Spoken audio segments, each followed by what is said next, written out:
Assalamu alaikum warahmatullah. Kamar da kuke gani a sabon bidiyon mu na yau, za mu kawo muku wani sabon gwaji ne akan waya iPhone 13 Pro Max da ita da Samsung S22 Ultra.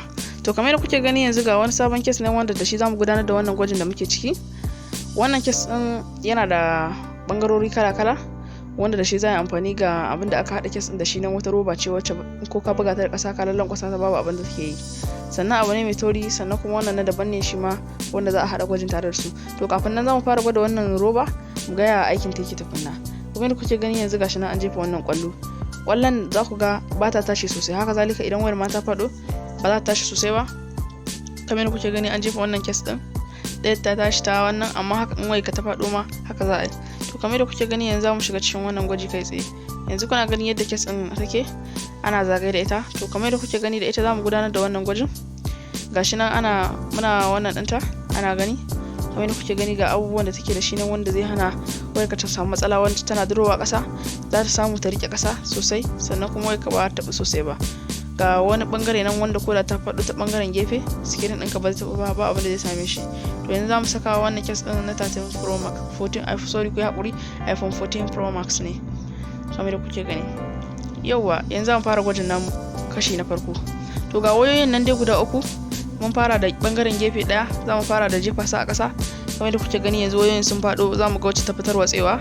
Gashi nan wacce aka saka wa case, za ku ga ba abin da ya same ta. Za mu juya bayan iPhone, gasu nan dai kuna gani bayan iPhone 14 Pro Max ya faffashe, sannan bayan S22 Ultra gashi nan dai bai wani faffashe sosai ba. Kamar da kuke gani ga quality ta nan ita ma, sannan kuma gashi ta bangaren kyamara iPhone 14 Pro Max ta dan tsage kaɗan. Kamar da kuke gani ta bangaren kyamara, kamar da kuke gani yanzu gashi nan ana jujjuya wayar kai tsaye.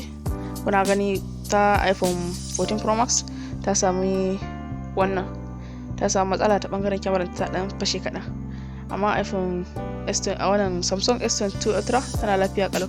Yanzu a dan yi gwajin kyamarori, kamar da kuke gani an dan shiga ana gwajin kyamarori a ciki, ba abin da ya sami kyamara ko wacce, amma ta iPhone 13 Pro Max ta dan fashe. Sannan kuma ga wannan wayar da aka sa wannan case din, ko wance wannan cover, ko wance wannan bayan, gashi nan ita ba abin da ya same ta, za a ciro ta daga cikin case. Yanzu kuna gani ita wacce ba a sa wa case din ba, ga ta nan abin da ya same ta, gashi nan ta faffashe, amma tare aka wullo su, ga ta nan ita lafiyar ta kalau, babu abin da ya same ta.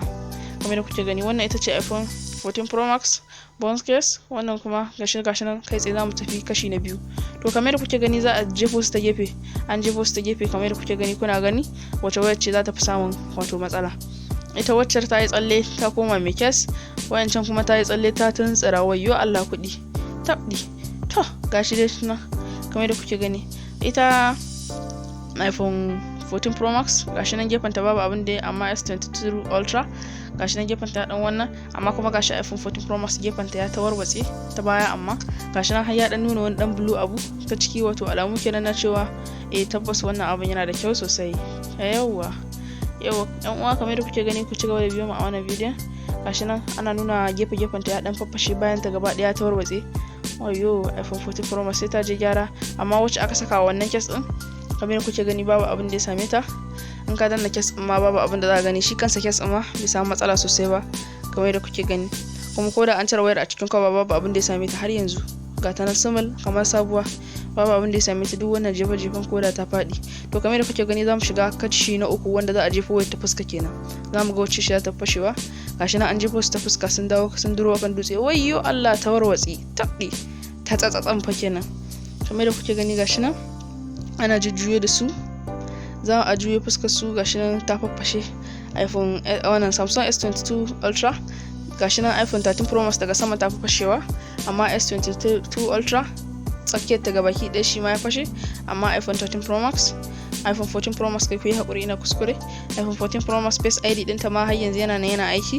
Gashi nan Face ID with a face mask. Gashi nan komai da komai lafiya kalau, tana aiki. Kawai dai ta dan fashe ne ta sama, amma ita iPhone Samsung S22 Ultra kai haƙuri, har yanzu wannan ɗinta baya aiki, fingerprint ɗinta ma ya ki kama. Sannan kuma ga wannan wayar da aka saka wa case, ita ma har yanzu tana aiki.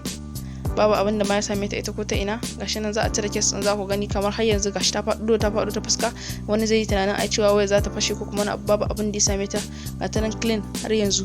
Gashi nan bonus round za a zo a faɗi wato ainihin sakamako na wayar, za a jefo su daga ainihin wato wajen mita wajen ya kai 4, za a cire wannan din, za su dawo akan zallar karfe. Za ku ga yadda sauran wayoyin za su ƙara sautar watsewa. Wannan waje ma na fuska ne. Wayyo Allah kuɗi, wayyo Allah, sun faɗo ta watsatsatsa.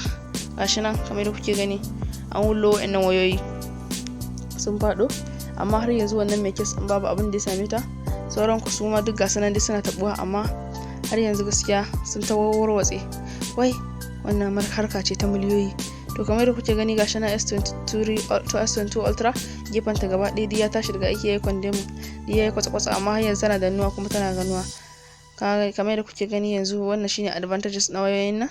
Kamar da kuke gani iPhone 14 Pro Max ga ta nan ta warwatse, ita ma duk ta ci gidansu an wannan ɗinta. Kamar da kuke gani wannan shine sakamakon wannan bidiyon. Kamar da kuke gani shine ƙarshen wajen namu.